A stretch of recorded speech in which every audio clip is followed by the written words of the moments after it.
You walked up in here, you're talking to my partner, calling him bro. He's over twice your age.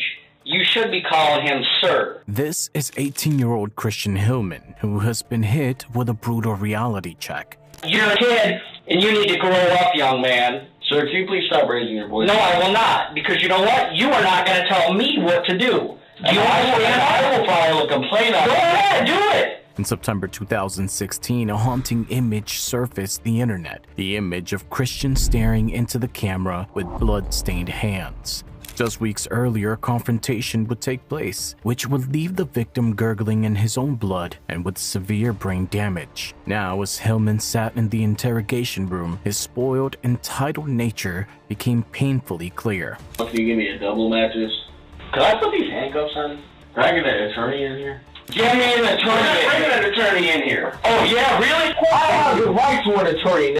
You do get in here right now. What crimes has he committed, and what dark path led him here? As we will delve deeper into the case, you will be shocked by the brutality of a mere teenager.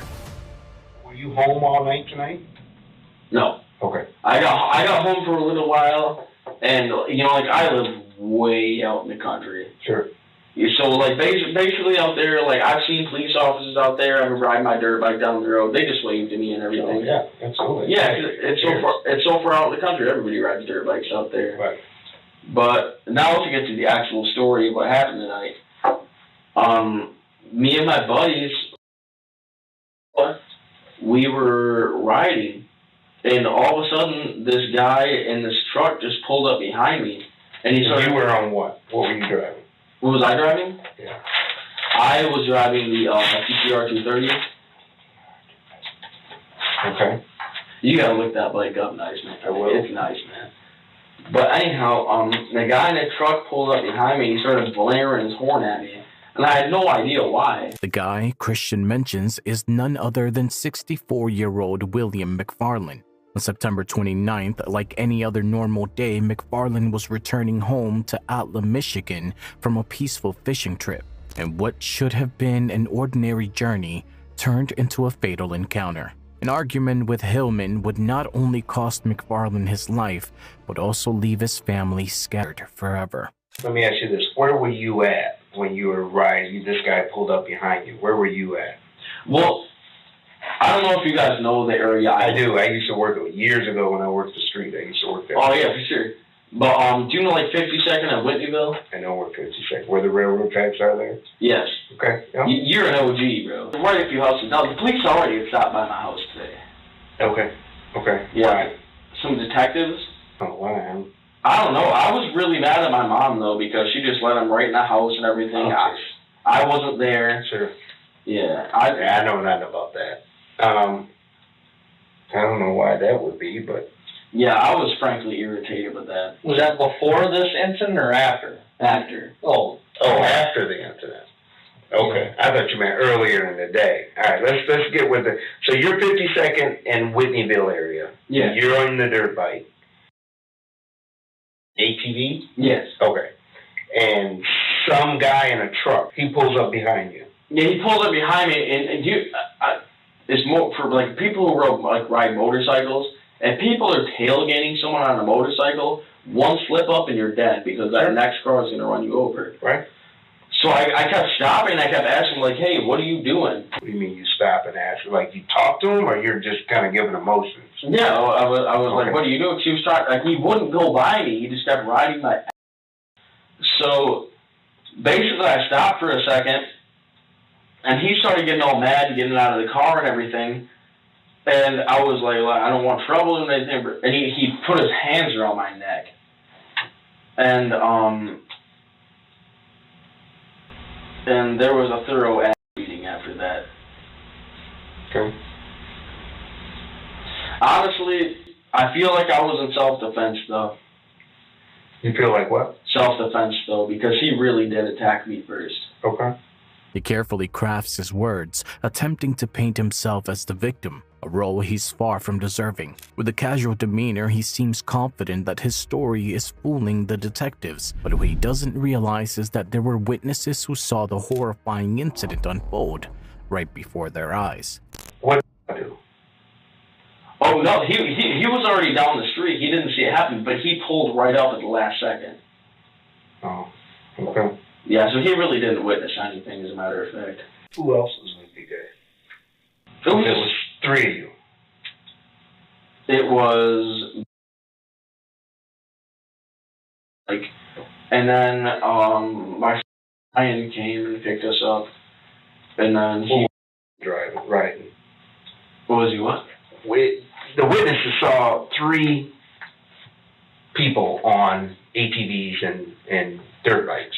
So There was only 2 of us. okay. Witnesses saw 3. So. Could I put these handcuffs on? No, you don't have to put them on. Alright. Those aren't handcuffs. Those are ankle cuffs. You go around your ankle. Hell yeah. So you're riding the ATV. This truck pulls up behind you, and it's just kind of following. Yeah, like he turned his brights on. He tried to run me off the road. Like it's a small dirt bike.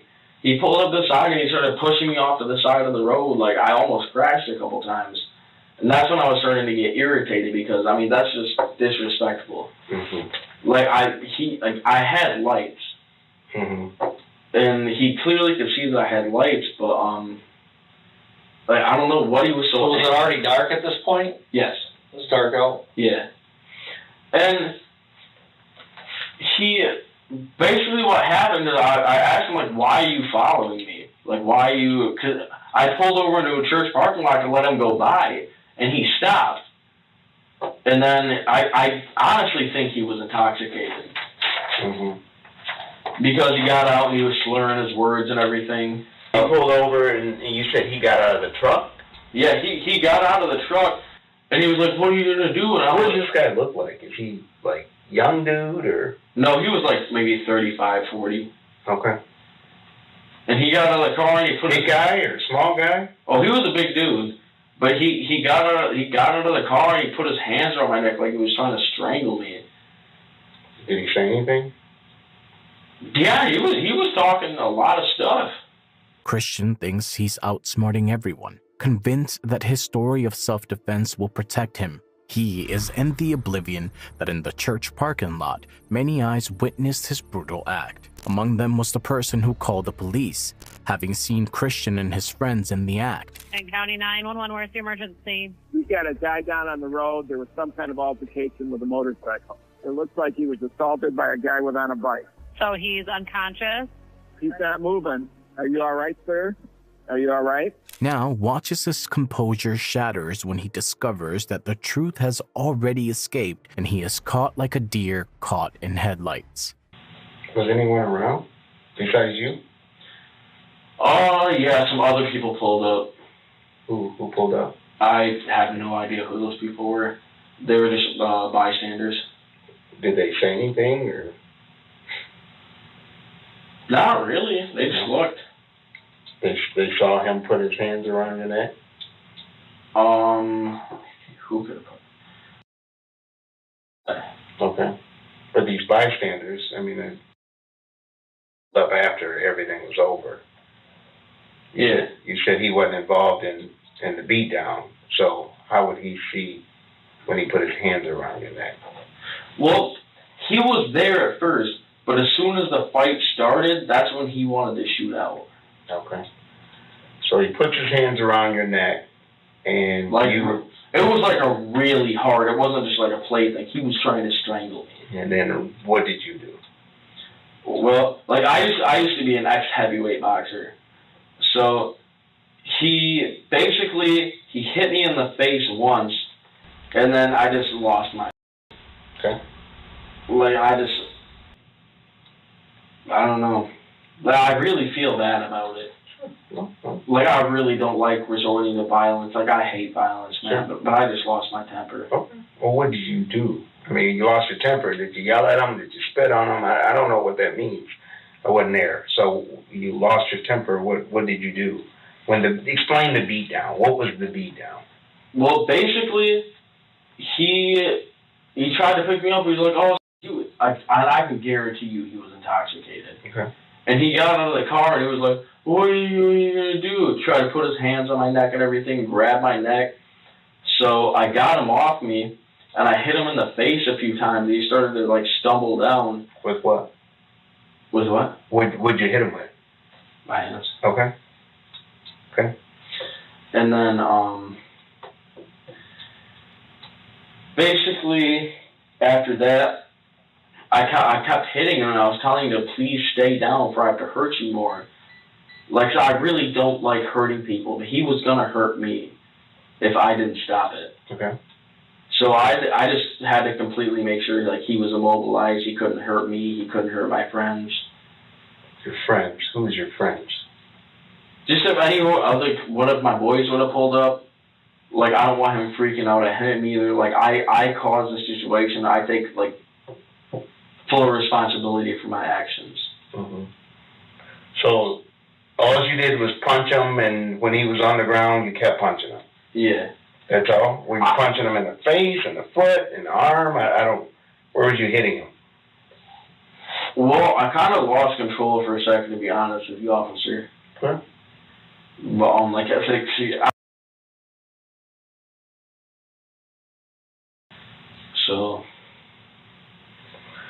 So then, it sounds like you gave him a beatdown, is the way you described it, right? Yeah. And then how did it end? What happened at the end? Well, he was just laying there.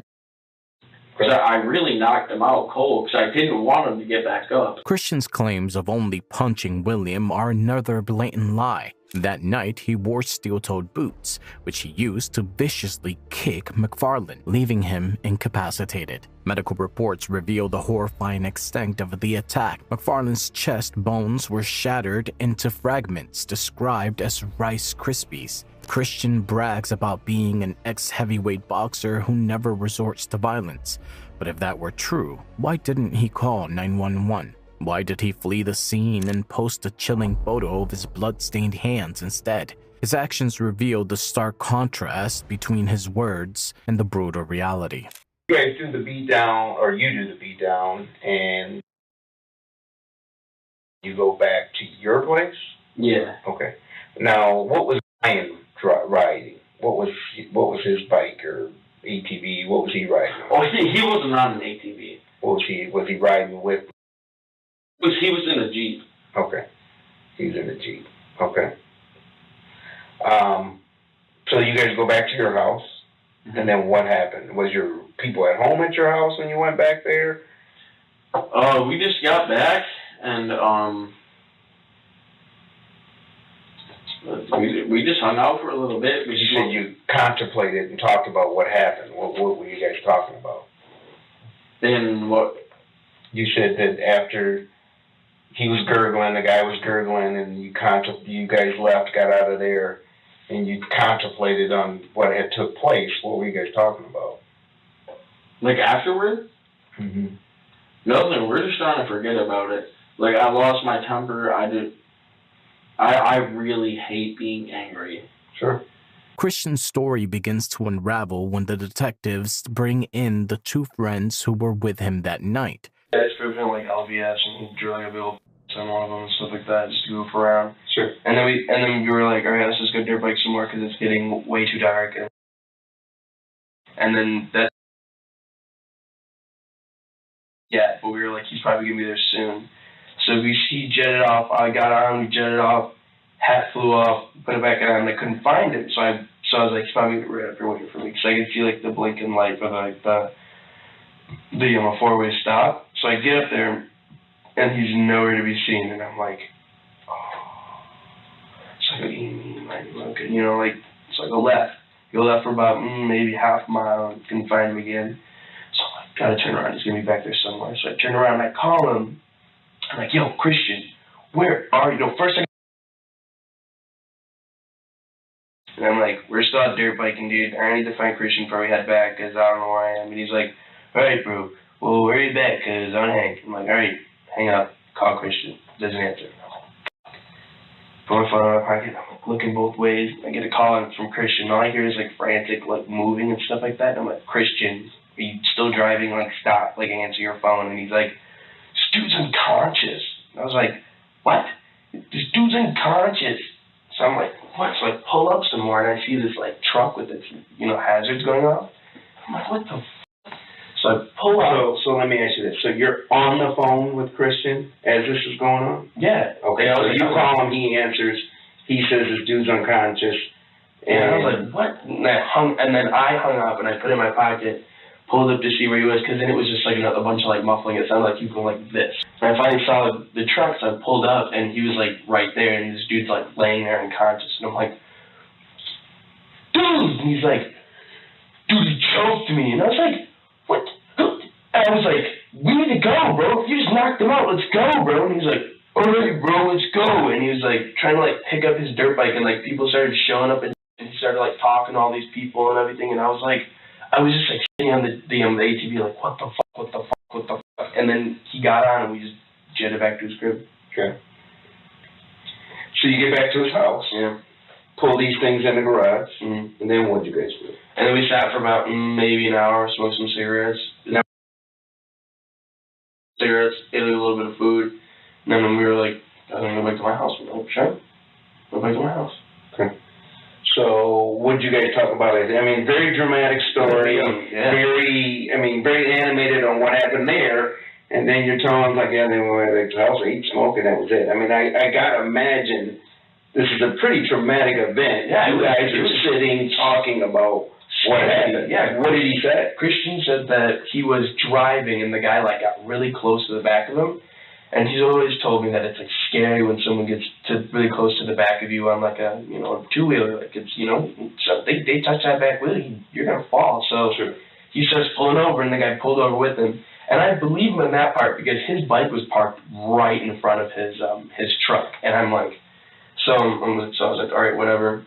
And then so Christian gets off the bike, and the guy must have gotten out of the car too. And Christian said he laid hands on him, and Christian just beat the shit out of him. And he said it was complete self-defense. Like, I've known Christian for a while now. You know what self-defense is? I mean, it's like when someone, like, attacks you and you use, like, I would say, I guess a little bit. Did that sound like this scenario? As badly as he was hurting, I couldn't tell you. Honestly, as badly as he was hurting, do you think this is self-defense? No. Okay. Why? Besides going to Grand Rapids Christian, you seem like you've been in the streets. You got friends who's in the streets. You seem like an intelligent young dude, right? So this is in a severe condition. Like, sure. Like punching someone in the face and knocking them out is one thing, and or pushing someone out of the way or something like that. And then doing what? After you push them out of the way, you get the hell out of there. You know what I'm saying? Yeah. But apparently he was like kicking him and shit and like all of this like extra shit. I was just like, do you think that's a little extreme? It's not a little extreme. It's a lot extreme. Like, sure. I was knocked out at a party once, and the guy slammed my head in the cement, gave me a concussion. Right. Like, I don't like fighting. No, and I'm just going based on Christian's story that this guy came and grabbed his neck. This friend is none other than Noah Bolowski, the one who snapped the infamous photo of Christian and posted it on social media. The way Noah speaks, it's clear that the incident left him deeply shaken. Despite being Christian's friend, even he recognizes the sheer inhumanity that Christian unleashed that day. His other friend will also agree that Christian indeed went too far that day. Were you there when he took that picture? Yes. Okay. It was on his porch. Do you know why he had him take his picture? No. Did he ask him to take his picture? No. Did Christian ask him to take it? No. I'm not really sure. Like, the picture was just taken. I think he just didn't even say anything, just took the picture. Okay. Did you take any pictures of him? No. No? I just want to forget that. Like, I didn't want any pictures of it. You said you have not had any contact with Christian since? No.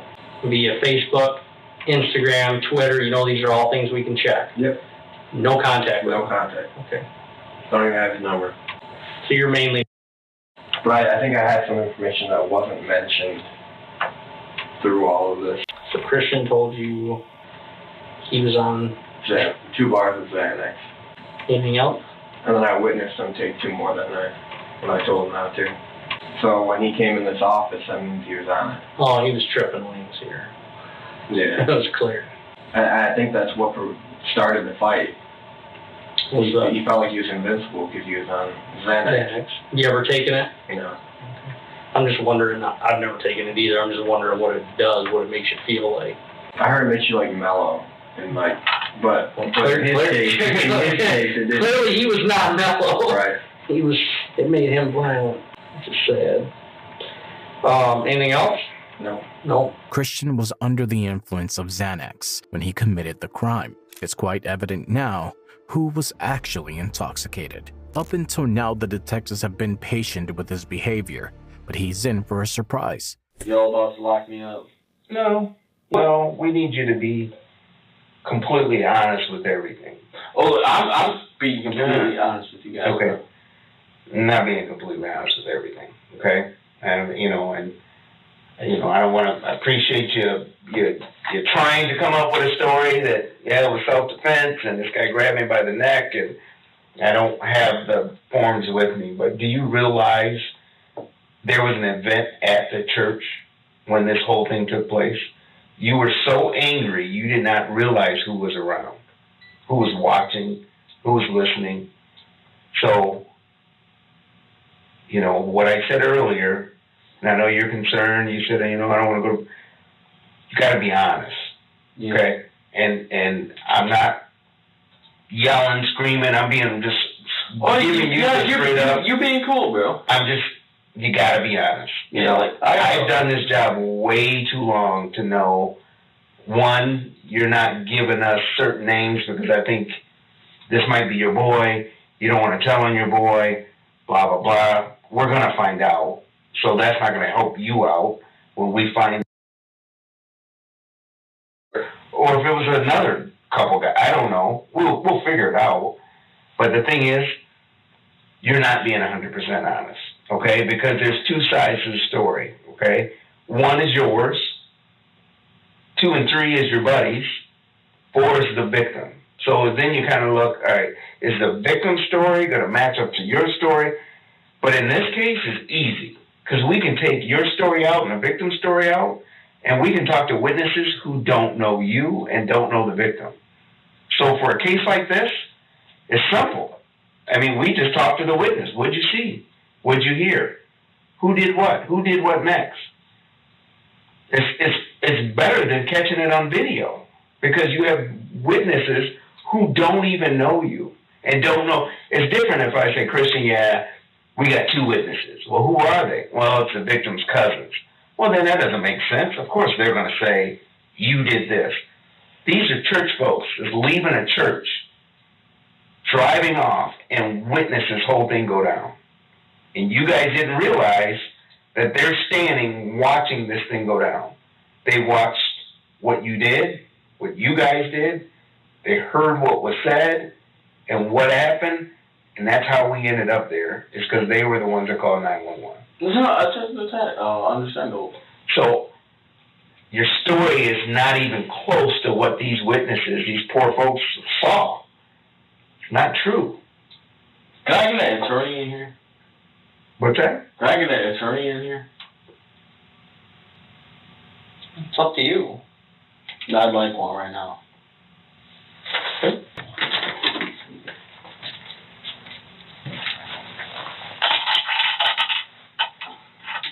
Oh, hell yeah. I never had it on before. Yeah, you're going to have them on now. Do you think that's cool? What's cool? Having those on? No, it's just a new experience. Okay. But I mean, you almost think it's cool. Do you think it's cool to be here right now? I mean, no, I don't think it's cool. I don't think it's cool somebody put their hands on my neck too and threaten me. Okay. That's not cool. But here's the other thing I want you to realize, okay? You asked for an attorney, so I'm not asking you any questions. I'm just going to talk for a second. Yeah, okay? Go for it. All right? How old are you? Yeah. Okay? And you walked up in here, and you're talking to my partner, calling him bro.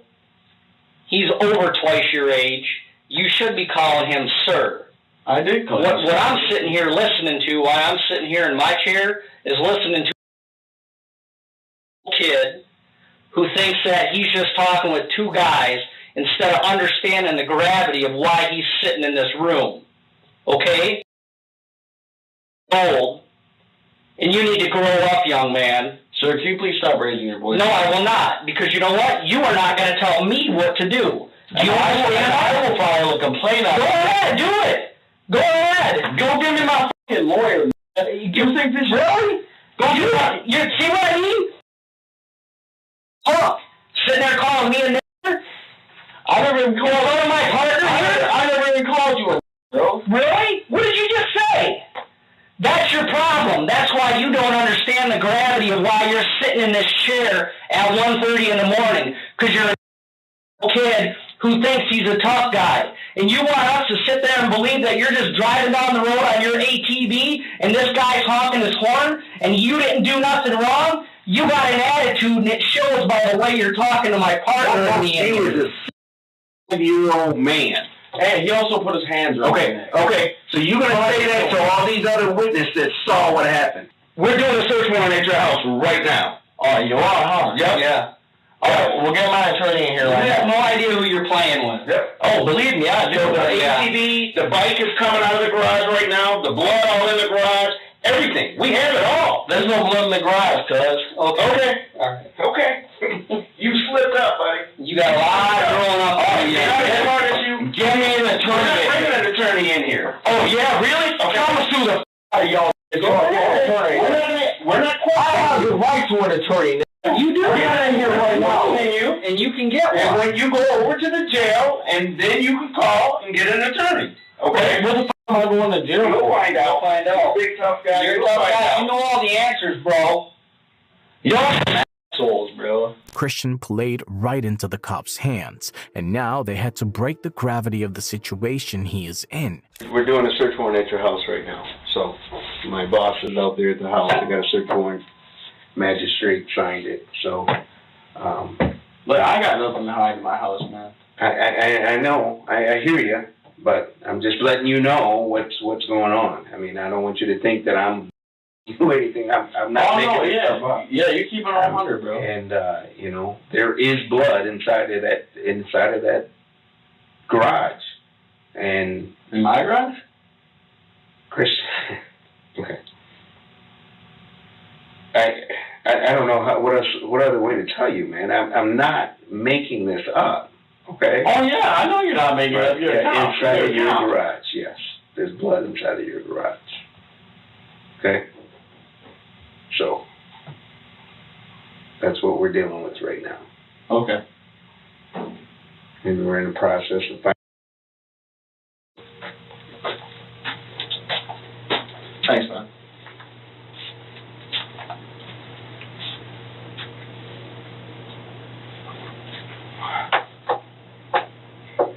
Okay? Oh yeah, I understand. When Christian hears that the cops are about to search his home, he knows he messed up. Panic sets in and he quickly asks for an attorney again, realizing the walls are closing in on him. What's going on with the attorney situation? We don't get you an we don't attorney. get you You an ask for attorney. an attorney. That's on you to get an attorney. Okay, but I'm supposed to be publicly appointed ones. You don't understand how the process works, do you? It's not our job. Well, whose job is it? Because I'm not Your job. I'm not about to answer a bunch more questions. I know my. We're not asking you any questions, Christian. Then what question have we asked since you said you want an attorney? Well, I mean, the thing is, he put me in these for absolutely no damn reason. I'm just sitting here cooling. Okay. I don't understand it. You're being detained right now. Okay? We're not asking you any questions, and it's not our job to call to get you an attorney. That's not our job. Then whose job is it? Yours. Okay, well, I need my phone to do that. Sure.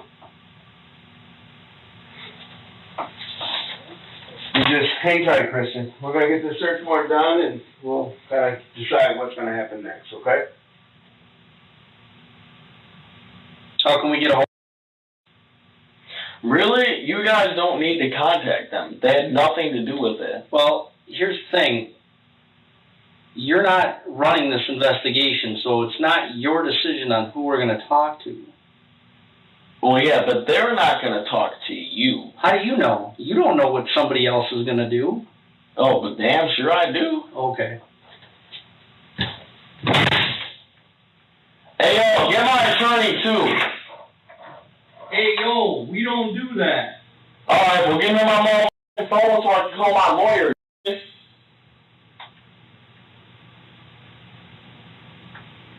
He about to come in here and kill his up. It's clear now that he thinks that getting an attorney will get him out of the murder charge, so he keeps acting like a tough gangster and says that his friends will not talk to the detectives, but he is unaware of the fact they already had. I was trying to be polite as hell for the first thing. Y'all start asking me some questions. Trying to be all nice to y'all. Then old Billy Bad over here thinks she has a bad, she's one bad mother. Play that.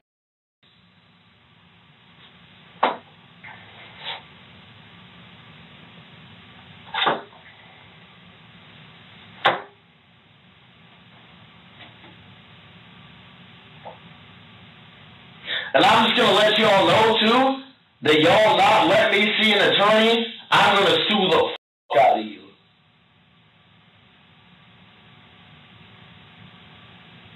Y'all going to lose some fucking bank. Like any spoiled teen, he will now call his parents, complaining about the situation and expecting them to fix everything for him. But it will be interesting to see how his parents react. You want to know something that's got me super f***ed up? What? You want to know something that's got me super f***ed up? What's going on? Well, right now, I am in the Kent County Police Department. I am chained to the floor, and they were refusing me to give me an attorney. Well, we have to hire one. What do they charge you with? No, this is the thing, Dad. Like, literally, they will not get me a public appointed attorney, and that's their job. Because we can afford one. They don't have to get you one until after they're raining. Alright, well, I'm not staying in jail tonight. I'm sorry. Like, somebody's going to have to bail me out. I don't know if you can. Yeah, you damn sure can. What are you arrested for? Well, for getting in a fight with that dude. I shouldn't even brought my ass down here. They're trying to pull that good cop, bad cop. That's hilarious. They think they got that shit all figured out like they're some OGs or something. I'm 12. I don't give a f*** about them niggas. Christian, come on now. You know, you're letting things work for yourself. Just talking like that.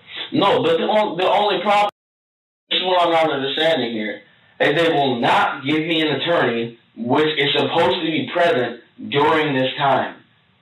They have me shackled to the floor. I am not violent. I have no weapons. They have me chained to the floor. Okay. Christian, I don't know what to do about that. I don't know when we can get you an attorney. It's the middle of the night. Alright, well, you're going to have to come putting up with this bullshit much longer. I'm cussing these cops out. They think they're all Billy Bad. They're really not. But all this and do get you a lot more trouble. No, I got freedom of speech. I can say whatever the f*** I want to those niggas. Well, Christian, you're going to be like that. I can't help you. I can't help you. You're going to just get more trouble. Alright, well, I need somebody to come bail me out. Well, if you can, I'll have to call my Alright, I'm Listening to how he talks to his father, it's clear that he's used to having everything his way. This entitled attitude isn't just a coincidence, it's a direct result of his upbringing. Watch closely how he also talks to his mother, exposing the root of his arrogance and sense of entitlement. Hello? Want to come down to the police station? Well, I have the detectives here right now. Alright, well, what are they saying to you, and what are they searching? For the clothes that you wore. The clothes that were? Oh. How you left them in the house? So they have a warrant? Oh, they had a warrant? Yeah. I'm sure they don't want to wear your dirty underwear. All right, no.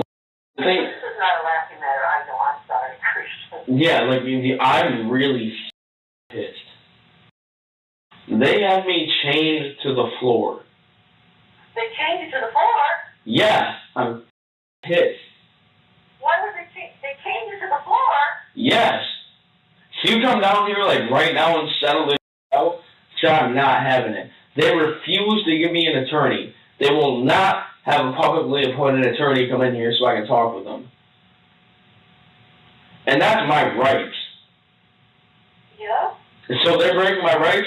So basically, I'm coming back and I'm suing them for everything they had.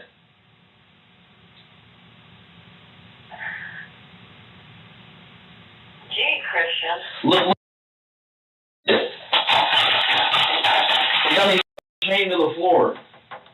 You're laying on the floor when you're chained. Yeah. Just come down here. Well, I have the guys here right now, so I can't leave. So I need help more. I need a lot more help than what they're doing right now. Yeah, listen, I can't leave. I can't even go downstairs in the basement or anything. Why? Because they're doing a search.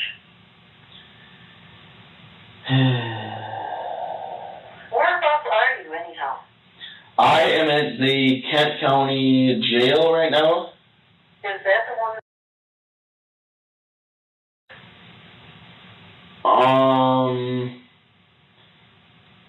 Kent County, Like I'd go knock on the door, but these bitches have me so the chain can't even reach the door to knock on it. Oh. Yeah, I just really need you down here. Okay. So I can't leave right now. I can't leave. These guys are doing their job, and I can't leave. You know? And my phone is dying, by the way. Really need you to be here. So are you at the Kent County Jail House? Yes. That's what you call it? Well, actually, damn it, hang on. I'm up. This is going to be a struggle. Listen, come on.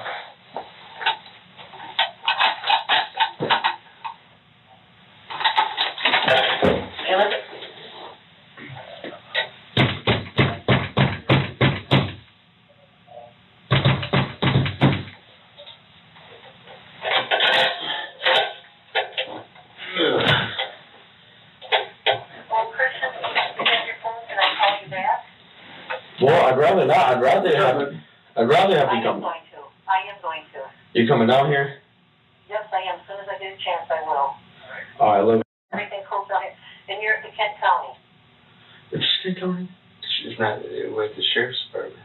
Like what's the precinct? Kent County Sheriff's Department. Kent County Sheriff's? Yeah, I'm at the Kent County Sheriff's Department. Bro, can you please get this off my way? And it's our policy. I understand, bro. Live comfortable as hell, man. Yeah, sure. It's not made for comfort, man. All right, man. Yeah. Because I do have to plug my phone in somewhere. Okay, well, I really need y'all to come down here and bail me out. Okay, I will. All right, so when am I supposed to be seeing you? Well, I don't know how long the gentleman will be here. So I don't know.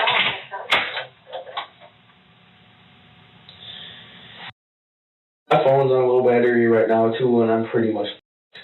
Okay, well, hang up the phone, and then I'll come down. If they still think that I don't know what he's doing, and I'm going to keep it that way. That way they don't have the time that you left, or the time you came back, or the time you left. So you don't know something. And that's... Christian's conversation with his mom sheds light on their relationship and underscores how much his parents are responsible for his downfall.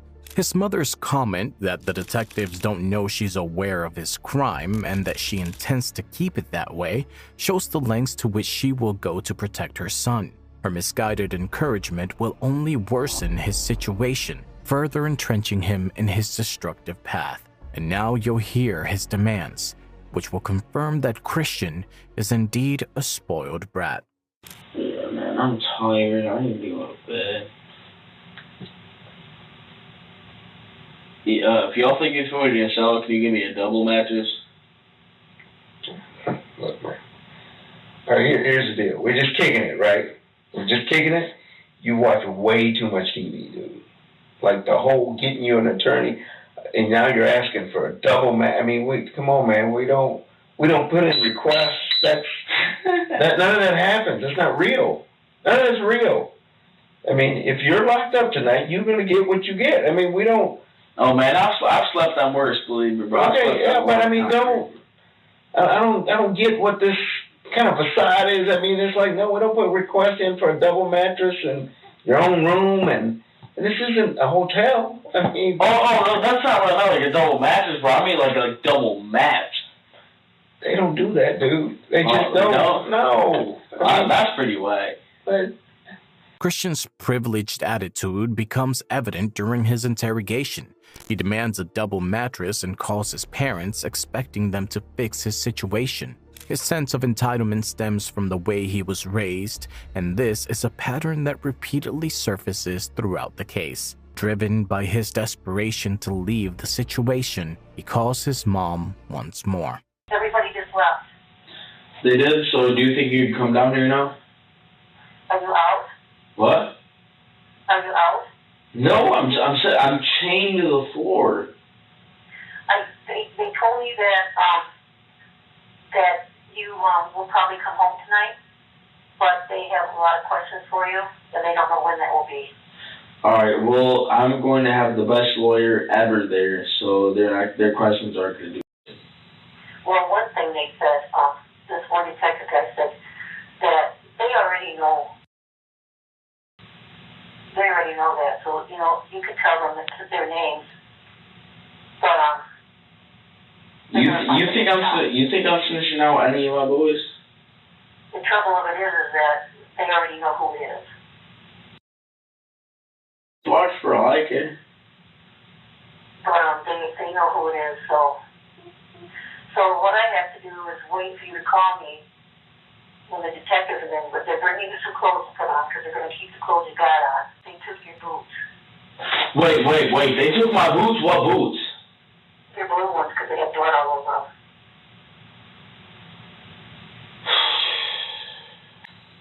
This is not going over well for you at all. No, not. Just like you said, you did some serious damage, but the thing of it is I think there's two sides to the story. There is two sides to the story. He grabbed me by my neck, thought he was all hard and everything, so tried to slam me to the ground. Hell no. And you got his kick short then, didn't you? Yeah, now you're going to pay the price because you overdid it.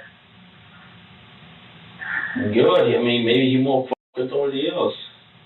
But like the detective here, he just says, he's got to answer some questions. He says he's just got to answer some questions. But the thing is, it is Christian. All right. The thing is, don't come home. No, please come home. Why please come home? I want you to please come home. Why? Well, you don't have to tonight if you don't want to. No, why you want me home now? Well, because of everything that happened. They just asked me, they're going to let him go tonight. They won't keep him. Wait, what? They're going to let you probably able to get out of the detective department tonight and come home. But if you don't want to come home, then you can do what you want. It's appalling to hear a mother speak to her son who has committed a crime in such a manner. Instead of questioning his actions, she insists he comes home, showing a disturbing lack of accountability and concern. After hours of Christian sitting in the interrogation room, officers finally arrive to photograph the injuries he's alleged to have. This dude's gonna document your injuries that you got to your hands, your neck.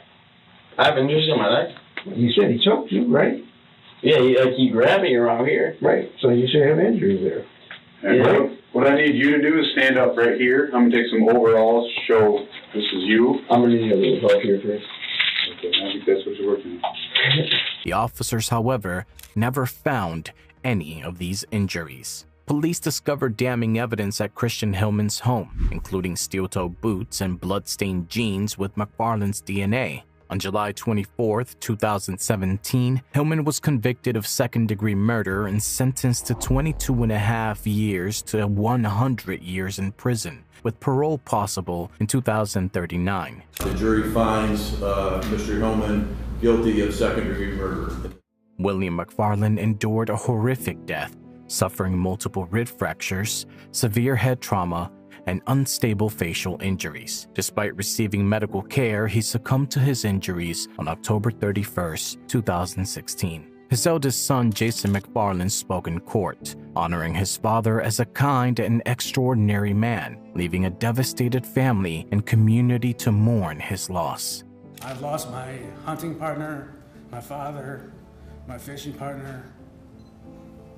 Everything I do to this day, the hobbies and everything, he taught me. You know, nothing's gonna bring my dad back, so we do feel that, you know, we got justice, and we were happy that, you know, the jury saw that, you know, second degree is what they should have gone with, but, you know, still it's just a terrible situation. As we conclude this unsettling case, we are left with difficult questions. Was Christian always on this path, or did his upbringing and environment play a role in shaping his sense of entitlement and detachment from reality? Could stricter parenting or greater accountability have changed the outcome, or was this tragedy inevitable? How much responsibility lies with the individual, and how much with those who raise them?